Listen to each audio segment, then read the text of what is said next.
Vamos a desarrollar un poco más la apertura multilateral y la regional. El Acuerdo General sobre Aranceles y Comercio, que es el GATT por sus siglas en inglés, fue firmado en el año 1947 por 23 países. Este acuerdo nació como un acuerdo intergubernamental que expresaba un conjunto de normas de conducta para regular la política comercial internacional. Las principales obligaciones de política comercial que contempla este acuerdo son no utilizar subsidios a la exportación, excepto para los productos agrícolas. Acá se ve el sesgo que tienen estas obligaciones en favor de los países desarrollados, que son los que inicialmente firmaron este acuerdo. En segundo lugar, no imponer cuotas unilaterales de importación, excepto cuando las importaciones amenacen con excluir del mercado al sector nacional.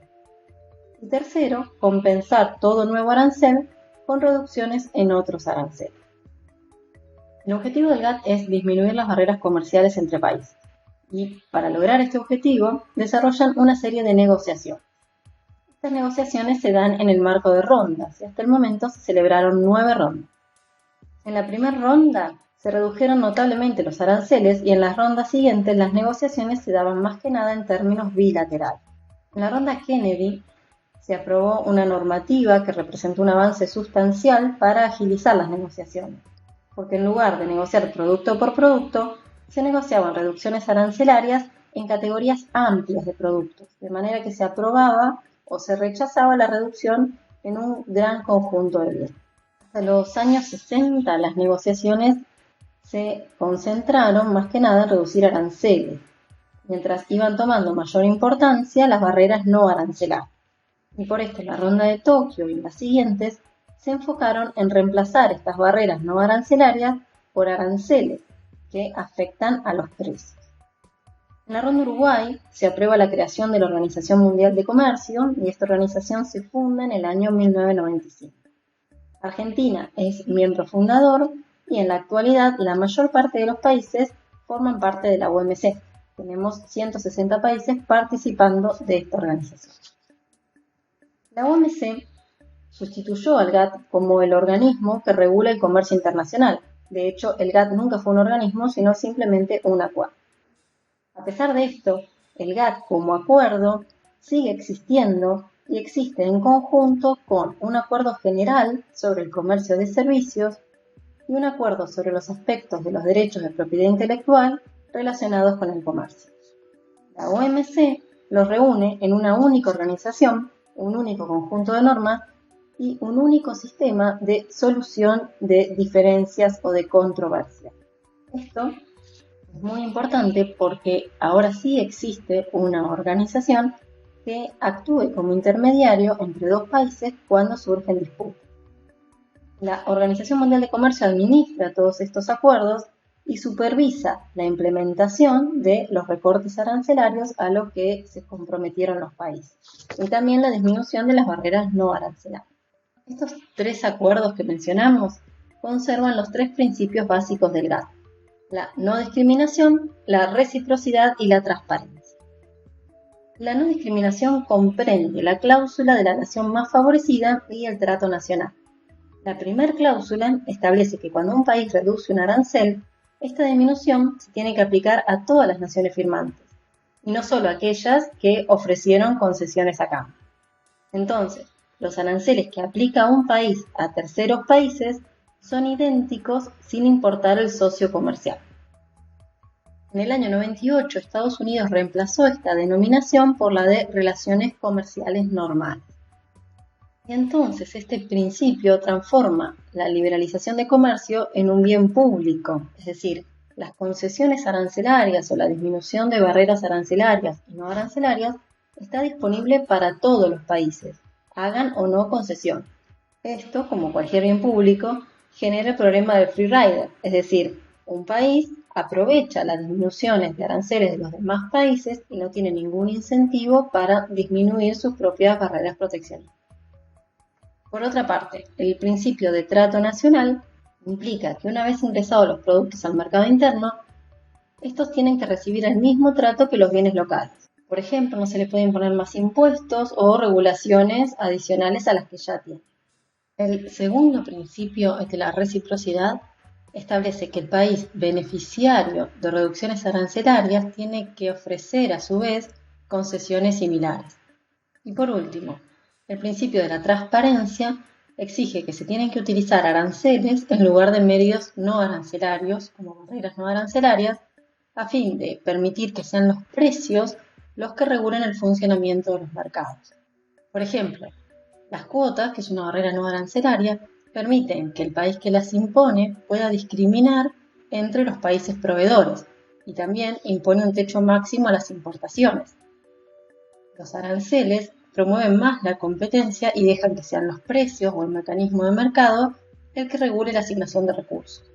Por otro lado, también las barreras administrativas o las fitosanitarias no son muy predecibles para el exportador. Entonces es por eso que se intenta reemplazar las barreras no arancelarias por barreras arancelarias mediante el principio de la transparencia. Bien, pensemos un poco. Si el GATT y la OMC sostienen el principio de no discriminación o el de nación más favorecida, es decir, si yo otorgo una preferencia comercial, se la tengo que dar a todos los miembros que forman parte del acuerdo. ¿Por qué Argentina no le cobra aranceles a Brasil y sí cobra aranceles a algunos productos que vienen de otros países? ¿Esto es legal? Bueno, en realidad sí es legal, y esto pasa porque la OMC hace 3 excepciones al principio de nación más favorecida. Las uniones aduaneras y las áreas de libre comercio, que ahora vamos a ver qué son, los sistemas de preferencias vigentes al momento en que se instauró el GATT, como por ejemplo el comercio preferencial que tiene el Reino Unido con las ex colonias. Y por último, los sistemas generalizados de preferencias. Estos sistemas permiten que los países desarrollados le impongan menores aranceles a los países menos desarrollados. Con relación a la primera excepción de las uniones aduaneras y las áreas de libre comercio, podemos decir que si bien se prohíbe que un país tenga aranceles más bajos sobre las importaciones que vienen de distintos países firmantes, se permite que 2 países acuerden tener aranceles cero recíprocamente entre sí, siempre que cumplan con las condiciones establecidas en el artículo 24 del GATT. Es decir, siempre que se libere lo sustancial del comercio y que eso cubra prácticamente todo el espectro de bienes transados, que sea en un plazo razonable, que por lo general se consideran 10 años, y que las partes no pueden introducir impuestos u otras medidas de comercio más restrictivas que las que se establecen con terceras partes. En el caso de las uniones aduaneras, eso significa no fijar aranceles externos comunes que sean superiores a los que existían antes de la formación de la Unión Aduanera. Entonces, la OMC admite los acuerdos comerciales preferenciales porque se entiende que conducen al libre comercio entre los países que alcanzan el acuerdo, porque al interior de este acuerdo el comercio es más libre que con la cláusula de la nación más favorecida y al exterior de este acuerdo no es más restrictivo que antes. Vamos a presentar los acuerdos comerciales preferenciales en orden creciente de integración. Es importante tener en cuenta que los límites entre estos acuerdos o entre estas definiciones son difusos y que en general existen fórmulas intermedias donde se dan una mezcla de características. Tenemos en primer lugar, que no está detallada acá, los acuerdos preferenciales, donde los miembros se conceden entre sí una serie de preferencias como la reducción de aranceles o alguna otra forma de protección. Si se viola el principio de nación más favorecida, este acuerdo está en contra de las normas del GATT, es decir, 2 países no pueden acordarse reducciones de aranceles entre sí sin derramarse a terceros países y tampoco se pueden establecer disminuciones de aranceles para países en particular y productos en particular. Por otro lado, un área de libre comercio se da cuando 2 países o regiones se eliminan las restricciones arancelarias y no arancelarias al comercio mutuo, pero cada parte conserva la facultad de fijar los aranceles frente al resto del mundo o a terceros países en forma independiente. Una unión aduanera implica un estadio creciente en la integración, ya que los países que formaron un área de libre comercio establecen un arancel externo común. Vamos a ver con un ejemplo, un esquema, la distinción entre estos 2 conceptos. Imaginemos que tenemos 4 países y cada uno tiene aranceles frente al resto del mundo fijados de manera independiente. Entonces el grosor de cada uno de estos rectángulos indica de alguna manera la tasa arancelaria promedio de estos 4 países. Un área de libre comercio implica que estos países se eliminan los aranceles y las restricciones cuantitativas o barreras no arancelarias al comercio entre sí, es decir, eliminamos las fronteras arancelarias entre estos 4 países, pero cada uno se reserva la facultad de fijar hacia terceros países los aranceles que decida por su cuenta.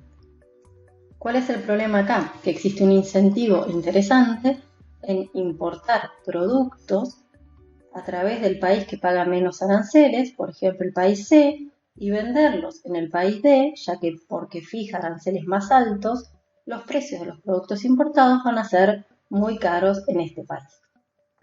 ¿Cómo se evita esto? Bueno, en principio porque lo que se libera es el comercio entre los productos que se han fabricado en los países A, B, C y D. ¿Y cómo se decide qué es lo que se ha fabricado en estos países? Mediante un conjunto de reglas de origen. Estas reglas determinan cuándo un producto se considera que está fabricado en uno de los países miembros del área de libre comercio y puede pasar al otro país sin pagar aranceles. Por lo general, se identifica un porcentaje del valor agregado que se tiene que haber realizado en los países miembros. Entonces, un área de libre comercio requiere no solo que los bienes enviados desde un integrante a otro pasen por la inspección de aduanas, sino que además se tienen que verificar todas estas reglas de origen. Y entonces, estos acuerdos, si bien son acuerdos de libre comercio, tienen una gran cantidad de trámites administrativos que en definitiva pueden ser un obstáculo importante al libre comercio. Entonces, de acuerdo a estas reglas de origen, se evitaría que del país C se importen bienes, por ejemplo, provenientes de China al 2% de interés y se vendan en el país D, porque solo los bienes fabricados en C o provenientes de C, de acuerdo a las reglas de origen, son los que se permitiría exportar al país D sin pagar arancel. ¿Cuál sería el esquema de una unión aduanera? Bueno, un conjunto de países que eliminaron recíprocamente los aranceles entre sí a todo el espectro de bienes en un plazo razonable, pero que además han adoptado un arancel externo común. Entonces, la administración arancelaria es mucho más sencilla, porque los bienes tienen que pagar aranceles cuando cruzan las fronteras de esta unión aduanera, pero desde el momento que cruzan las fronteras pueden ser transportados libremente entre los países. Entonces, la existencia de un arancel externo común es la característica primordial de las uniones aduaneras. Otros estadios crecientes de integración son el mercado común, que tiene todas las características de la unión aduanera, pero se le suma además la libre movilidad de factores, principalmente del trabajo y el capital. Por ejemplo, nosotros en el Mercosur tenemos libre movilidad de las personas entre los países miembros. De hecho, nuestro pasaporte dice pasaporte del Mercosur. El Mercosur en realidad es una unión aduanera imperfecta porque tiene algunas características del mercado común, como la libre movilidad de factores, pero no existe un sistema de redistribución de aranceles dentro del Mercosur. Un mercado único es un mercado común o un grupo de países que conforman un mercado común, pero que además eliminan las fronteras físicas, es decir, las aduanas, las fronteras técnicas y la fiscal. Hay un conjunto de normas de homogeneización de productos, por ejemplo, que es lo que constituye un licor, por ejemplo, en todos los miembros de la Unión. Una unión económica es un mercado único, pero en el que además se armonizan ciertas políticas fiscales, monetarias o socioeconómicas. Un ejemplo de estas políticas armonizadas en la Unión Europea es la política agraria común. La Unión Europea constituye hoy en día una unión monetaria. De hecho, algunos países forman parte de esta unión monetaria y otros países forman parte solo de la unión económica. ¿Qué quiere decir una unión monetaria? Es una unión económica que tiene tipos de cambio irrevocablemente fijos entre los países miembros. O bien, como en el caso de la Unión Europea, una única moneda que sustituye a todas las demás. Y por último, podemos seguir el proceso de integración hasta formar una unión económica plena, donde todas las políticas se unifican y todos los países originalmente miembros terminan siendo un único país, es decir, se llega a la unión política. Y para terminar, vamos con algo de actualidad. Hace algunos días nada más, el presidente de la Organización Mundial de Comercio renunció. Ya tenemos distintos titulares y vamos a ver por qué se da esta crisis. En principio, podemos pensar en muchos motivos. En primer lugar, podemos pensar que esta forma de negociación multilateral está en crisis desde que fracasó la ronda de Doha. Esta ronda, que se inició en el año 2001, tenía muchos objetivos. Los países en desarrollo habían puesto muchas expectativas porque finalmente se iba a discutir el proteccionismo y los subsidios que los países desarrollados se dan al sector agrícola. También se intentaba disminuir los aranceles a productos manufacturados por parte de los países en desarrollo, disminuir aranceles a productos textiles, que eso también les interesaba mucho a los países en desarrollo, mientras que los países desarrollados lo que querían era liberalizar el comercio de servicios y negociar mayor apertura en áreas que no tenían que ver con el comercio, como la inversión, las políticas de competencia, las compras públicas, es decir, la posibilidad de que cualquier país pueda participar en las compras públicas de un gobierno, y también el tema de patentes. Esta reunión no logró prácticamente ninguno de estos objetivos porque ninguna de las partes quiso o bien disminuir los subsidios o los aranceles. Esto de alguna manera generó desconfianza en la efectividad de estas negociaciones multilaterales y es lo que estos artículos señalan como una de las causas de la crisis en la que está la OMC en la actualidad. A esto se suman también conflictos con Estados Unidos. Estados Unidos impidió que se renueve el órgano de solución de controversias de la OMC y de hecho está hace varios meses sin funcionar porque no se llega a la cantidad establecida de miembros. Esto a su vez es consecuencia de la guerra comercial que tiene Estados Unidos con China y la percepción que tiene Estados Unidos de que la OMC en realidad está avalando de alguna manera el proteccionismo chino. Lo que dice Estados Unidos es que China se abusa de su condición de país en desarrollo porque cada país se define como en desarrollo o desarrollado para obtener una ventaja económica. De hecho, un senador de Estados Unidos presentó un proyecto en el Congreso para que Estados Unidos abandone la Organización Mundial del Comercio. Vamos a ver en qué queda todo esto luego de la recesión que esperamos después de la pandemia y la verdad que el futuro de la OMC es muy incierto y es posible que el sistema multilateral cobre en los próximos años menos importancia y que las negociaciones tiendan más a negociaciones de tipo bilateral.